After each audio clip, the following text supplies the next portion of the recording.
Hi, this is Randy Kirk, and I just felt totally compelled to respond to some of the comments that were made about the video this morning, where I'm making a claim that this miss is not a miss. It's a miss on sales, but it was not a miss on production. Production's what matters, especially long-term.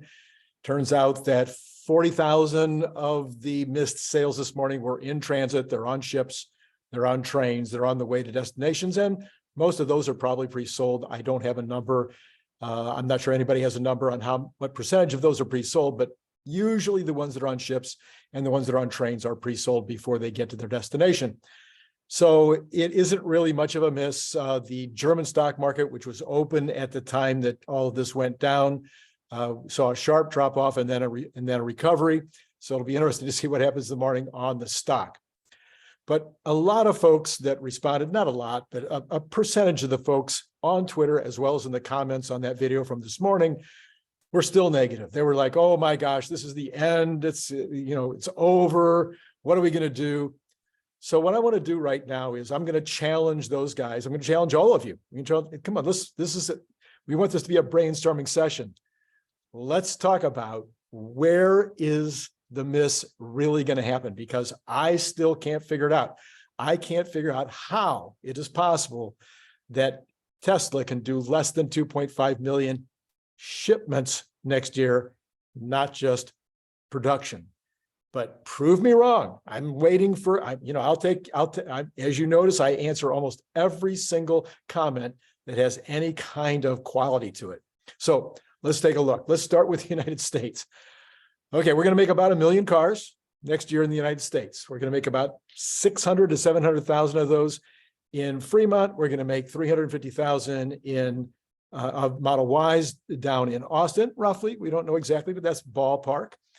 And then there's going to be some trucks, some semi-trucks and some cyber trucks. Altogether, that's going to add up somewhere between 1 million and 1.1 million production next year. And my question is, how could it be any fewer than that in sales in the United States? Why do I say that? Well, I start with the IRA, the Inflation Reduction Act, whatever that's supposed to mean. Certainly don't know how they got that name, but the $7,500 off means that a Model 3 is at $39,500 out the door. Not counting anything else. I've got other videos that I've already put up, other videos that are going to be coming up today and tomorrow that talk about all the marketing and all the things that Tesla can do with the pricing and the leasing, and that's just crazy stuff if they have to, that doesn't cut into margins. Yes, it has a cost to it. As somebody pointed out the other day, many of the marketing strategies that I'm suggesting, there's a cost involved, and that is in the overhead side, but it doesn't affect the margins. Yes, it still affects the absolute bottom line, but what I'm talking about here is margins. So we can dramatically increase the amount of market for Tesla cars in the United States or around the world by doing some additional marketing. And it's not that hard, and those other videos go into that. But just imagine for a minute that you can now buy a Model 3 standard range for $39,500. This is now getting very close to kind of the middle of the road of what people are paying for cars today. Just saw a statistic the other day, the average payment in the United States right now, the average payment is $700 a month. It's not Teslas, that's not luxury cars, that's all cars. Average payment $700 a month. So a $39,500 car with a down payment, you're going to be able to get there. Okay, now that's without FSD or any embellishments, but that's just a basic car, and that's without lowering margins. That's without playing around with the car, reducing some of the value proposition. And of course, we know that a $39,500 car, electric car, is really the equivalent of a $29,000, $30,000 standard car, because you save $100 a month on fuel. So I don't know what to tell you, but that's I can't imagine that they're going to have any trouble selling every single Model 3 that they make. Now, what about the Model X and the Model S? Well, those could be impacted because they're not affected by the IRA, and they're also luxury priced. And so if the economy really doesn't do well, then there could be professionals and business owners and others that are in those high earners that are saying, no, I just can't afford to get a Model S or Model X right now. However, maybe in anticipation, I'm not sure, but Tesla has just opened Europe back up for both S and X, or maybe I think it's both. They've just opened Shanghai, or the China market, for S and X. They can sell them to all of their other markets that they have all around the world if they feel that they don't have enough demand in the United States. So I think that they can find a way to get the S's and X sold. But let's say maybe they don't. What are we talking about? Maybe a loss of 20 or 30,000 cars over that 1 to 1.1 million. All right. So let's talk about the trucks for a minute. There will be trucks. Who knows whether they'll be, I'm guessing, this is a guess. Please understand, this is not based on anything that I have knowledge of. I'm guessing 25,000 semis and 25,000 of the cyber trucks in 2023. Now, maybe they can't get the ramp up that far, but they can sell every one that they make. That we know for sure. So it might be around 50,000, but if it's not, again, how much is the miss? 10, 15, 20,000? It's not significant in the total of 1 to 1.1 million in the United States. So that leaves the Model Y. This would be the biggest question mark, right? So the Model Y does not, we need about 330,000 additional sales.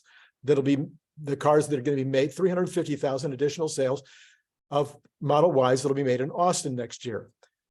So where are those, and maybe some additional out of Fremont, since they're ramping up in Fremont as well. Where are those sales going to come from? Well, just start here. Start with the fact that there is not currently a standard range Model Y car. Just start there, okay?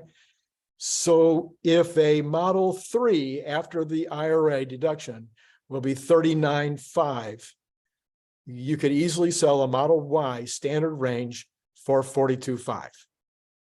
Now, I don't know about what you think about the market for an SUV electric car that would be the equivalent of $32,000 car if it was in ICE, because after you don't have to spend the money on gas and you spend it on electricity instead.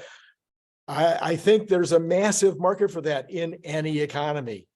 So that's just me. And there's other things on these other videos that go to how it can be. Now, one last thing on the United States, I think that would be enough. But can you imagine you could lease, Tesla could set it up to where you could lease a Model 3 for $295,000 and you could lease a Model Y for $395,000. Do you think, anyway, that enough said about those two markets. Let's go on to Europe. Europe, we're only talking about 350,000 cars being made in Berlin next year. I think Europe can suck up that entire supply. I don't see why that's going to be a problem. Then they also sell to Israel and they sell to Taiwan. So there's two markets that they can increase the number of exports from Europe to those two markets. They can open up additional markets in the Middle East. They can open up additional market in East Europe that are not currently being approached. And then, of course, they can start to pull down on some of these other marketing levers. The marketing levers, again, are described in such great detail in some of these other videos that are already out and coming. Please watch for those. But my favorite is offer the Europeans $1,000 per car that they, when they go out and recommend to a friend. So they recommend it to a friend, the friend puts it in the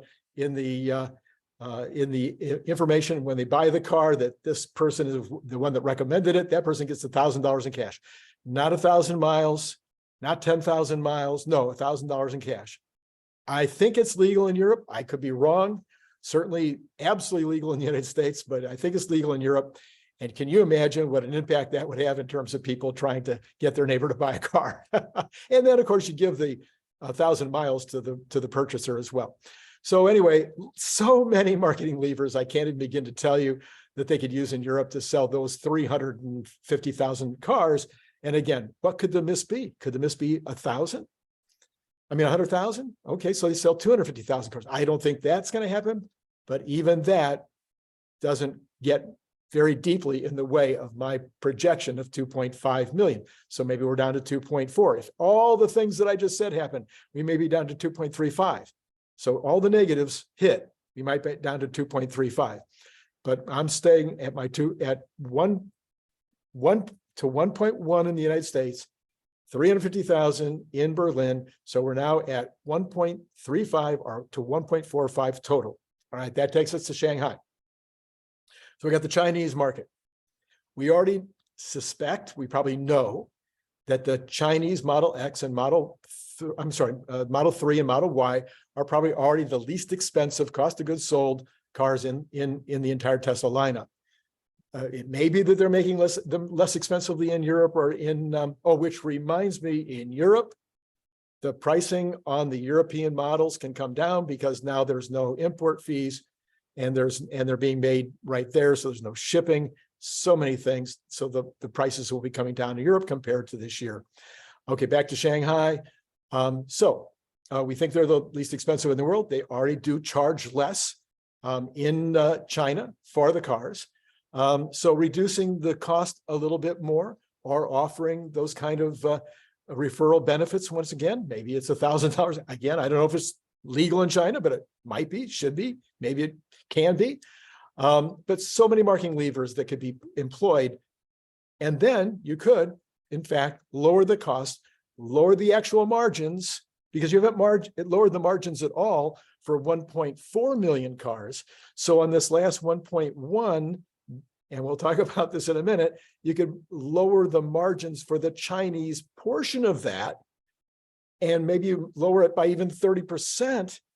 And now you're only talking maybe lowering the overall margin by 5 or 10% worldwide. Okay, that's a last ditch though, when you've tried everything else. Because here's the other thing. Shanghai is the export hub. They are currently exporting to fairly good markets like South Korea, Japan, Shanghai, Thailand, they just started. Turkey, they're just opening.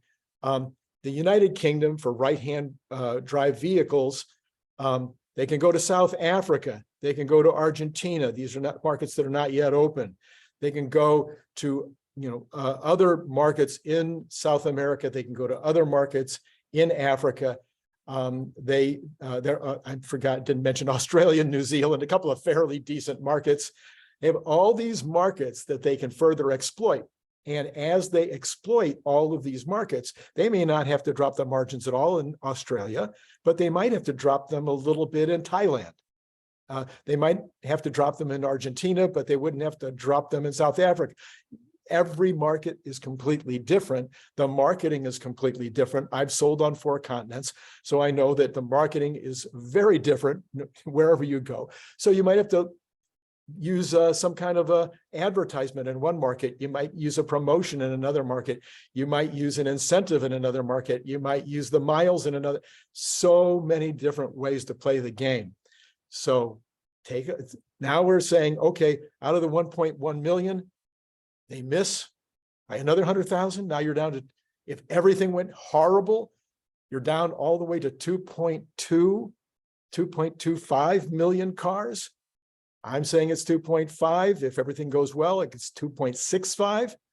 And that last 150,000 is really a production issue, which would make it a sales issue eventually, but it's a production issue. Can they get to 2.65? It's a question.